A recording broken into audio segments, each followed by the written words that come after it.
ఓం నమో వెంకటేశాయ. అందరికి నమస్కారం. ఈరోజు వీడియో తిరుప్పావై ధ్యానము, వాటి భావము తెలుసుకుందాం.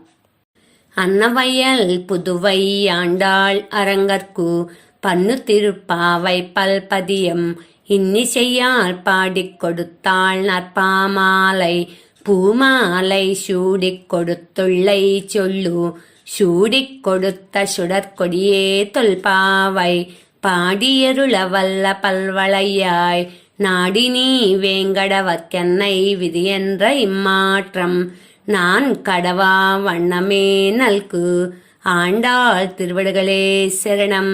ఎంబర్మాన్ తిరువడిగళే శరణం. పెరియాళ్వార్ తిరువడిగళే శరణం.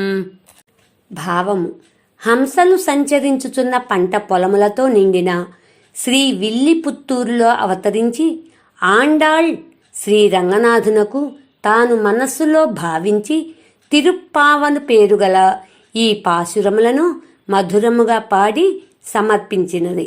ఆ భగవంతునికి అర్పించిన ఆండాళ్ళును మనస్సా స్మరింపుము. పామాల అనగా పద్యమాలిక, పూమాల అనగా పుష్పమాలిక. గోదాదేవి శ్రీ రంగనాథునకు పామాలను పాడి సమర్పించినది, పూమాలను తాను ధరించి సమర్పించినది. అందుచే పాడి కుడుత్తాళ్, శూడి కుడుత్తాళ్ అని ఆమెకు పేర్లు ఏర్పడినవి. గోదాదేవి పూలమాలను ముందు తాను ధరించి అద్దములో చూచుకొని అందముగా నున్నదని తలచిన పిమ్మట భగవంతునకు అలంకరించుటకై తండ్రికిచ్చేదట. పుష్పమాలను ధరించి రంగనాథునకు సమర్పించిన ఓ బంగారు తీగ, నీ దివ్యవ్రతమును పాటలుగా పాడి మము ఉద్ధరించిన దివ్య కంకణదారిని వెంకటేశునకు నన్ను ప్రియురాలిని చేయమని మన్మధుని ప్రార్థించిన ప్రార్థనను మాకు అనుగ్రహింపుము. ఆండాళ్ తిరువడిగళే శరణం.